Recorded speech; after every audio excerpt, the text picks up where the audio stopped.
नमस्कार दोस्तों, स्वागत है आप सभी का हमारे चैनल चारू चौधरी में। आज इस वीडियो में क्लास 7 कक्षा 7 हिंदी का जो पाठ है कठपुतली, उसके प्रश्न उत्तर मेरे द्वारा करवाए जाएंगे। उम्मीद करती हूँ ये वीडियो आपके लिए उपयोगी होगी। आपने अगर अभी तक हमारे चैनल को सब्सक्राइब नहीं किया है तो जल्दी से सब्सक्राइब कर दीजिए।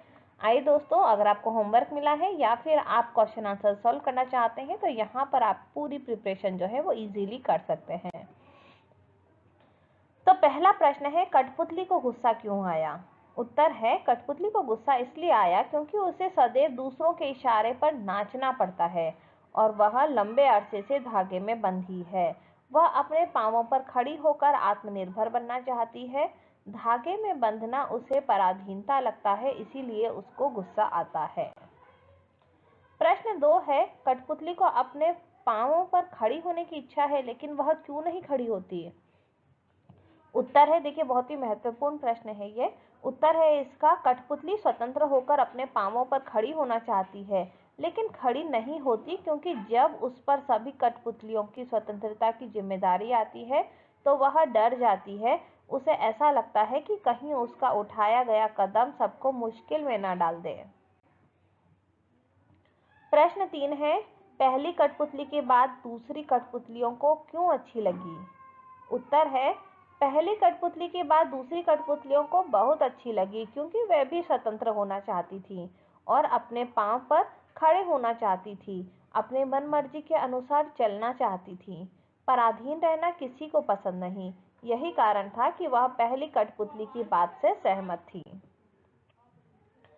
प्रश्न 4 है, पहली कठपुतली ने स्वयं कहा कि ये धागे क्यों हैं मेरे पीछे आगे, इन्हें तोड़ दो, मुझे मेरे पांवों पर छोड़ दो। तो फिर वह चिंतित क्यों हुई कि यह कैसी इच्छा मेरे मन में जगी?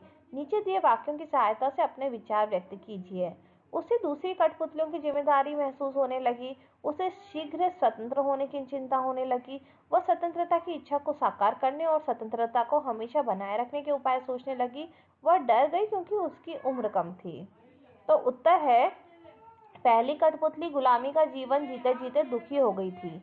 धागों में बंधी कठपुतलियां दूसरों के इशारे पर नाचना ही अपना जीवन मानती हैं, लेकिन एक बार एक कठपुतली ने विद्रोह कर दिया। उसके मन में शीघ्र ही स्वतंत्र होने की लालसा जागृत हुई, अतः उसने आजादी के लिए अपनी इच्छा जताई। लेकिन सारी कठपुतलियां उसके हाँ में हाँ मिलाने लगी और उनके नेतृत्व में विद्रोह के लिए तैयार होने लगी।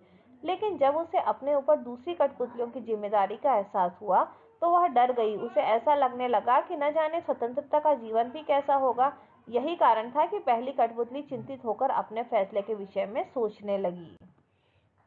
अगला हमारा प्रश्न है, बहुत दिन हुए हमें अपने मन में छंद छुए। इस पंक्ति का अर्थ और क्या हो सकता है? नीचे दिए हुए वाक्यों की सहायता से सोचिए और अर्थ लिखिए। क, बहुत दिन हो गए मन में कोई उमंग नहीं आई। ख है, बहुत दिन हो गए मन के भीतर कविता की कोई बात नहीं उठी जिसमें छंद हो, लय हो। ग है, बहुत दिन हो गए गाने गुनगुनाने का मन नहीं हुआ। और घ है, बहुत दिन हो गए मन का दुख दूर नहीं हुआ और नए मन में खुशी आई। तो उत्तर है, बहुत दिन हुए हमें अपने मन के छंद छुए। इसका यह अर्थ है कि बहुत दिन हो गए मन का दुख दूर नहीं हुआ और न मन में खुशी आई। अर्थात कठपुतलियां स्वतंत्रता से अत्यधिक दुखी हैं। उन्हें ऐसा लगता है जैसे वे अपने मन की चाह को जान ही नहीं पाती। पहली कठपुतली के कहने से उसके मन में आजादी की उमंग जागी। प्रश्न 2 है, नीचे दो स्वतंत्रता आंदोलन के वर्ष दिए गए हैं। इन दोनों आंदोलन के दो स्वतंत्रता सेनानियों के नाम लिखिए।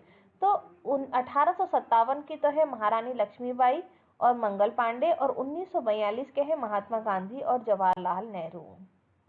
अगला प्रश्न अनुमान और कल्पना से लिखना है। प्रश्न 1 है, स्वतंत्र होने की लड़ाई कठपुतलियां कैसे लड़ी होंगी और स्वतंत्र होने के बाद स्वावलंबी होने के लिए क्या क्या प्रयत्न किए होंगे?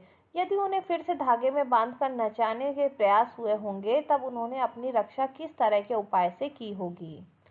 तो उत्तर है, स्वतंत्र होने के लिए कठपुतलियां लड़ाई आपस में मिलकर लड़ी होंगी, क्योंकि सबकी परेशानी एक जैसी थी और सबको एक जैसे धागों से स्वतंत्रता चाहिए थी। पहले सभी कठपुतलियों से विचार विमर्श किया होगा। स्वतंत्र होने के बाद स्वावलंबी बनने के लिए उन्होंने काफी संघर्ष किया होगा। अपने पांव पर खड़े होने के लिए बहुत परिश्रम किया होगा। रहने, खाने, पीने, जीवन यापन की अन्य आवश्यकताओं को पूरा करने के लिए दिन रात एक किया होगा। यदि फिर भी उन्हें धागे में बांधकर नचाने का प्रयास किया गया होगा तो उन्होंने एकजुट होकर इसका विरोध किया होगा, क्योंकि गुलामी में सारे सुख होने के बावजूद आजाद रहना ही सबको अच्छा लगता है। उन्होंने सामूहिक प्रयास से ही शत्रुओं की हर चाल को नाकाम किया होगा। इस तरह उन्होंने अपनी आजादी कायम रखी होगी। अगला हमारा प्रश्न है, कई बार जब दो शब्द आपस में जुड़ते हैं तो उनके मूल रूप में परिवर्तन हो जाता है। कठपुतली शब्द में भी इस प्रकार का सामान्य परिवर्तन हुआ है। जब काठ और पुतली दो शब्द एक साथ कठपुतली बन गया तो इसे बोलने में सरलता आ गई। इस प्रकार के कुछ शब्द बनाइए, जैसे काठ से बने कट गुलाब, कट फोड़ा। उत्तर, हाथ और करगा हथकरघा, हाथ और कड़ी हथकड़ी। सोन और परी सोन परी, मिट्टी और कोड़ मटमैला, हाथ और गोला हथगोला, सोन और जूही सोन जूही। प्रश्न 2 है, कविता की भाषा में लय या तालमेल बनाने के लिए प्रचलित शब्दों और वाक्यों में बदलाव होता है। जैसे आगे पीछे अधिक प्रचलित शब्दों की जोड़ी है, लेकिन कविता में पीछे आगे का प्रयोग हुआ है। यहाँ आगे का बोली ये धागे से ध्वनि का तालमेल है। इस प्रकार के शब्दों की जोड़ियों में आप भी परिवर्तन कीजिए। दुबला पतला, इधर उधर, ऊपर नीचे, दाएं बाएं, गोरा काला, लाल पीला आदि। उत्तर है, पतला दुबला, इधर उधर, नीचे ऊपर, काला गोरा, बाएं दाएं, इधर उधर आदि। बहुविकल्पी प्रश्न उत्तर है। सबसे पहला प्रश्न है, कठपुतली कविता के रचयिता कौन है? तो इसका सही उत्तर है भवानी प्रसाद मिश्र। दूसरा प्रश्न है, कठपुतली को किस बात का दुख था? तो दूसरों के इशारे पर नाचने का दुख था कठपुतली को। तीसरा हमारा प्रश्न है, कठपुतली के मन में कौन सी इच्छा जागी? तो आजाद होने की इच्छा जागी थी कठपुतली के मन में। चौथा हमारा प्रश्न है, पहली कठपुतली ने दूसरी कठपुतली से क्या कहा? तो यहाँ पे सभी सही है। स्वतंत्र होने के लिए भी कहा, अपने पैरों पर खड़े होने के लिए और बंधन से मुक्त होने के लिए, सभी के लिए कहा था। अगला प्रश्न है, कठपुतलियों को किनसे परेशानी थी? तो धागों से परेशानी थी। कठपुतली ने अपनी इच्छा प्रकट की क्रोध पूर्वक। देखिए, उसने क्रोध से अपनी इच्छा जो थी वो प्रकट की थी। कठपुतली गुस्से से क्यों उबल पड़ी? क्योंकि वह पराधीनता से परेशान थी। यहाँ पे 3 जो है वो बिल्कुल सही उत्तर है। जो है हमारा प्रश्न, उसमें पांवों को छोड़ देने का अर्थ है स्वतंत्र कर देना। अति लघुत्तरीय प्रश्न उत्तर अब यहाँ पे आए हैं। कहा है, कठपुतली को धागे में क्यों बांधा जाता है? उत्तर है, कठपुतली को धागे में इसलिए बांधा जाता है ताकि उसे अपनी उंगलियों के इशारों पर नचाया जा सके। ख है, कठपुतलियां किसका प्रतीक है? उत्तर है, कठपुतलियां आम आदमी का प्रतीक है ताकि वे अपनी मर्जी का जीवन जी सकें। ग है, कठपुतली कविता के माध्यम से कवि क्या संदेश देना चाहते हैं? उत्तर है, कठपुतली कविता के माध्यम से कवि संदेश देना चाहता है कि आजादी का हमारे जीवन में महत्वपूर्ण स्थान है। पराधीनता व्यक्ति को व्यथित कर देता है, अतः स्वतंत्र होना और उसे बनाए रखना बहुत जरूरी है, भले ही यह कठिन क्यों न हो। लघुत्तरीय प्रश्न है, क कठपुतली को गुस्सा क्यों आता है? उत्तर, कठपुतली को गुस्सा इसलिए आता है क्योंकि उसे चारों ओर से धागों से बंधन में बांध कर रखा गया था। वह इसे बंधन से तंग आ गई थी। वह आजाद होना चाहती थी। वह अपनी इच्छानुसार जीना चाहती थी। ख प्रश्न है, पहली कठपुतली की बात दूसरी कठपुतलियों को क्यों अच्छी लगी? उत्तर, अवश्य पहली कठपुतली की बात सुनकर दूसरी कठपुतलियों को अच्छी लगी होगी। परतंत्र रहना किसी को पसंद नहीं। सभी स्वतंत्र यानी आजाद रहना चाहते हैं। सभी अपने अपने मर्जी से काम करना चाहते हैं। किसी भी कठपुतली को धागे में बंधे रहना और दूसरों की मर्जी से नाचना पसंद नहीं था। यही कारण है कि पहली कठपुतली की बात दूसरी कठपुतलियों को अच्छी लगी होगी। अगला प्रश्न है, आपके विचार से किस कठपुतली ने विद्रोह किया?